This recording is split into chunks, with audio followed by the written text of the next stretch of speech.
Good morning to all of you students.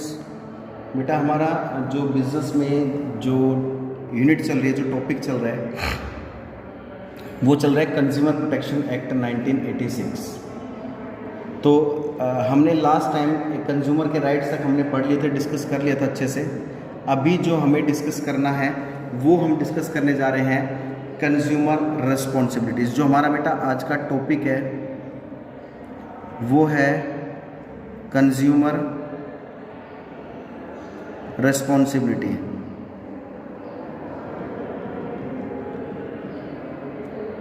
बहुत ही अच्छा topic है और इस टॉपिक को बिल्कुल अच्छे से समझना भी है, पढ़ना भी है।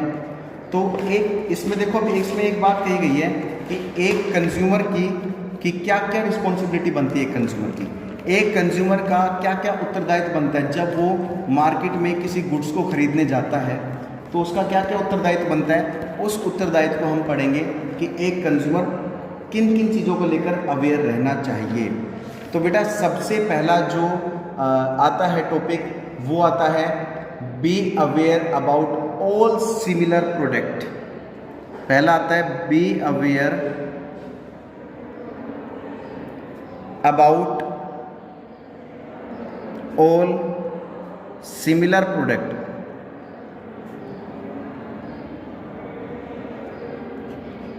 कहने का मतलब क्या होता है, कुछ प्रोडक्ट ऐसे होते हैं जो दिखने में बिल्कुल सेम होते हैं, ठीक है।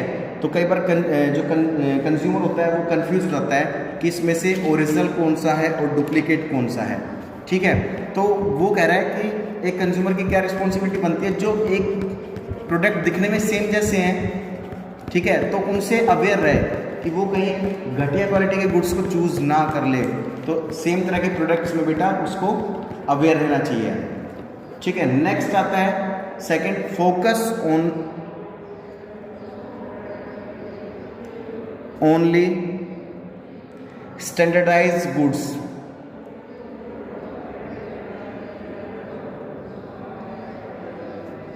स्टैंडर्डाइज गुड्स या प्रोडक्ट। देखो एक कंज्यूमर को उसी गुड्स पर फोकस करना चाहिए जो एक अच्छे लेवल का गुड्स है, एक अच्छे लेवल का प्रोडक्ट है। उसको घटिया क्वालिटी के गुड्स पर या प्रोडक्ट पर उसको फोकस नहीं करना चाहिए।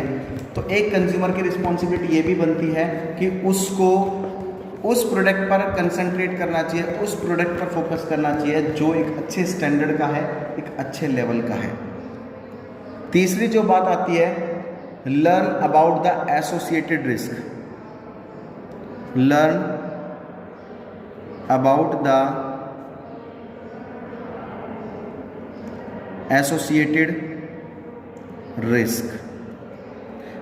कहने का मतलब क्या है, कोई भी प्रोडक्ट को खरीदने से पहले उस प्रोडक्ट के बारे में पढ़ लें कि इस प्रोडक्ट को किस तरीके से यूज़ किया जाएगा, यूटिलाइज किया जाएगा, कि अगर हम इसको गलत तरीके से यूज़ कर लेंगे तो रिस्क भी हो सकता है। तो कहने का मतलब क्या है कि एक कंज्यूमर की रिस्पॉन्सिबिलिटी ये भी बनती है कि किसी भी प्रोडक्ट को खरीदता है तो उसके बारे में पहले से जांच पड़ताल कर ले, उसके बारे में पढ़ ले कि इस प्रोडक्ट को खरीदने में कोई रिस्क तो नहीं है, ठीक है। ये बात समझ में आ गई। फोर्थ आता है बेटा, रीड लेबल्स केयरफुली। कह रहे जब भी आप किसी प्रोडक्ट को खरीदते हैं तो उसके लेबल को एक बार चेक कर लें कि उस पर लेबल लगा हुआ है या नहीं है, उस पर लेबल है या नहीं है, पढ़ ले। लेबलिंग, लेबलिंग क्या होती है, हर प्रोडक्ट के पीछे बेटा, हर प्रोडक्ट के पीछे एक वाइट चिट सी होती है, वाइट चिट होती है जिस पे उस प्रोडक्ट से रिलेटेड जितने भी इंग्रेडिएंट्स हैं, इंफॉर्मेशन है, वो सारी चीज़ उस पर लिखी होती है कि ये प्रोडक्ट कब मैन्युफैक्चर हुआ है, इसकी एक्सपायरी डेट कब है, किस कंपनी ने बनाया, उस कंपनी का एड्रेस क्या है, उसका QR कोड जो स्कैनर होता है वो भी उस पर मेंशन होता है। तो कह रहे हैं उसकी लेबलिंग ज़रूर पढ़ लें आप किसी प्रोडक्ट को खरीदने के लिए, ध्यान रखना। फिफ्थ आता है, do not forget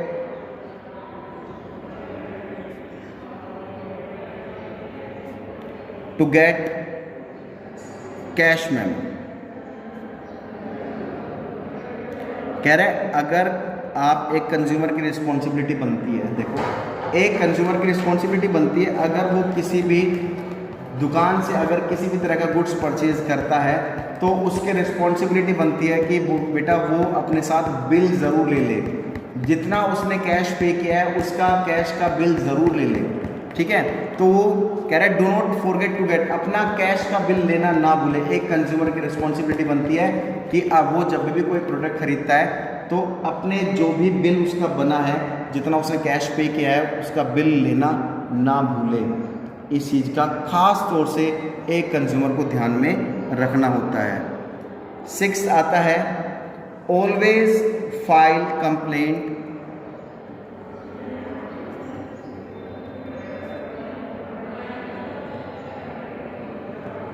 always file complaint for genuine problem।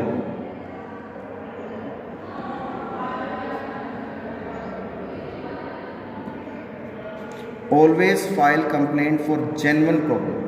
कह रहे हैं कि भाई एक कंज्यूमर की रिस्पॉन्सिबिलिटी ये भी बनती है कि अगर उसके साथ किसी भी तरह का कोई धोखा हुआ है या हो रहा है तो जेन्युइन प्रॉब्लम है, अगर वो प्रॉब्लम जेन्युइन है, भाई इसको लगता है कि मेरे साथ रियल में कोई धोखा हुआ है, तो बेटा एक कंज्यूमर की रिस्पॉन्सिबिलिटी बनती है उसके अगेंस्ट जाकर वो कोर्ट में केस कर सकता है। कौन से कोर्ट में जाकर?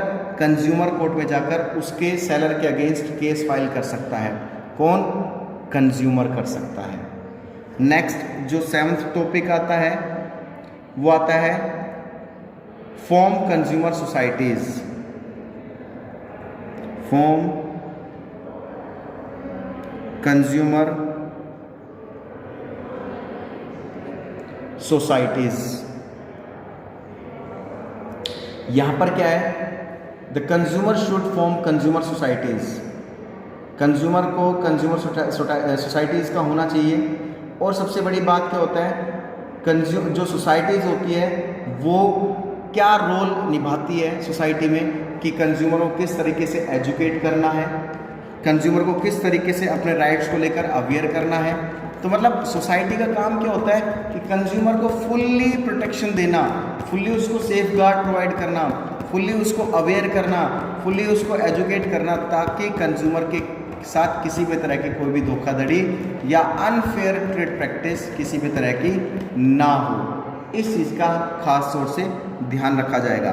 तो देखिए कंज्यूमर रिस्पॉन्सिबिलिटी हमने पढ़ी है, ठीक है। और एक और आती है 8th, B honest in your dealings.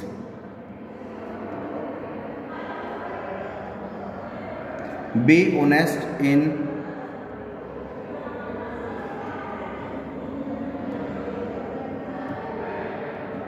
कहने का मतलब क्या है, कंज्यूमर जब भी डील करेगा किसी के साथ तो उसको ईमानदारी बरतनी पड़ेगी, ठीक है।